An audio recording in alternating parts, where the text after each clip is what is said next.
Hoje nós vamos invitar para fazer tour na Rio Antillas e também na Rio Pérez para o gerente geral de Rio, Sr. Juan Blanco, que ela será conhecido com seu time gerente geral de ambos hotéis, também Chief Financial Officer,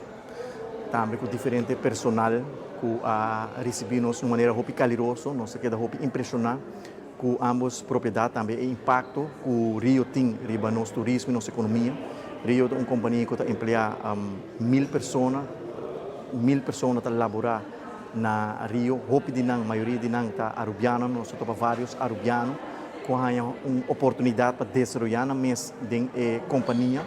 Rio está comprometido também para que haja inversão em upgrade de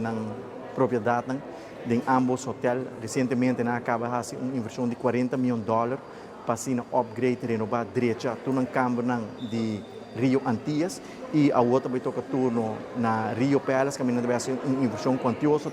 outro 40 milhões, e assim nós vamos demonstrar não somente um compromisso, sino uma confiança em manejo que o guarda o manejo que está dando o resultado que nós também registrar onde melhor ano na história de turismo para o país Aruba, que me seguro nós queda muito contente, satisfeito com o tour que nós recebemos um hotel de qualidade de 5 estrelas e o que é importante que nós compartilhar conosco, que nós brinda oportunidade para o local haya grupo de trabalho que nós quer agradecer seguro Companhia Rio, também gerente geral Juan Blanco, para a bonita tour que nós recebemos hoje. E seguro desejando toda classe de êxito para o futuro, para nós mira, pois aqui seguro está